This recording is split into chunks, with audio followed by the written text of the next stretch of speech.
Thank you for joining me again on our Genuine Diamonds in Arkansas YouTube channel. This again is my Pleitz jig. I just got done jigging all the material that I had, and I wanted to point out, if you didn't notice before, my redneck safety guard to keep your hands out of the fan belt here, because this revolves. See, this motor turns a pulley with a belt and turns that larger pulley that turns this, that makes an offset eccentric and makes everything jig up and down. So I put this hillbilly wash tub on here so that you don't accidentally get your fingers in there, you know, pay attention to something else and get hurt. So anyway, it's kind of redneck, but nobody's got hurt so far. So it's time to drain the vat on the Pleitz jig, and the way I do it, I've got a pipe. It's plumbed up, open plumbing there, and it's full of water and gravel and mud, and I just take this plug off, and hopefully it'll drain. Sometimes I have too much in there. You know, it's been drained now, and it flushes pretty quick.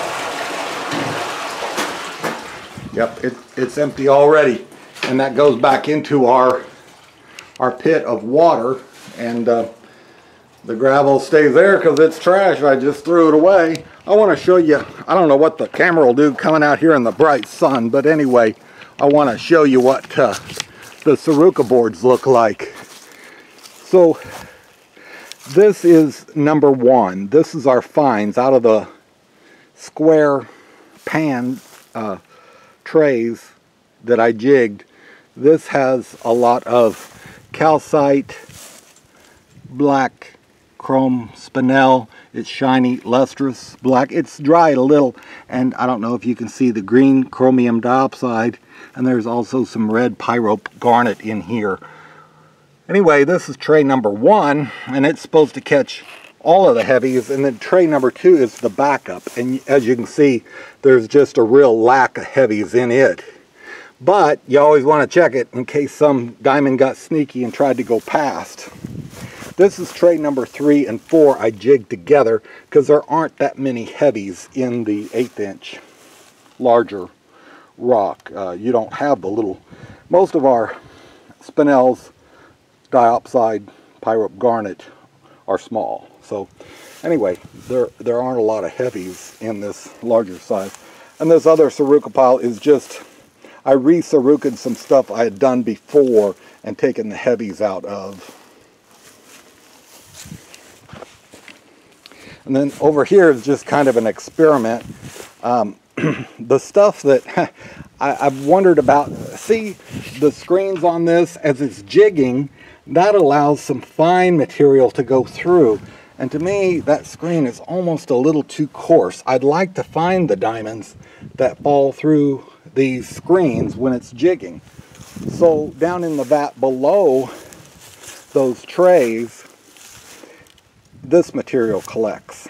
The lighter stuff goes off the top, but there are a lot of heavies down there, and so I just started doing this, kind of an experiment just to see, and sure enough there is a lot of heavies.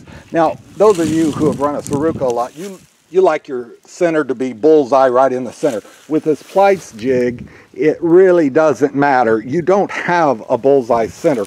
It just puts everything on the bottom, and that's what matters. So I will look at it when it dries, and then I'll scoop all of the heavies off and take them in and look at them under magnification. Now this real small stuff, I will probably just run across a grease table. It's too small to find those. But this is, see, I actually have different size screens for the Pleitz jig, and I put a little coarser screen on top of this real fine screen. And as it jigs, then the fine stuff falls through, and this is caught by the coarser one. So anyway, I've got two sizes of stuff that fell through the holes in these screens. So I'm going to start doing this and see what I can find. Like I say, I've got a grease table, and I'll set that up, and maybe in a future show I'll have that grease table running.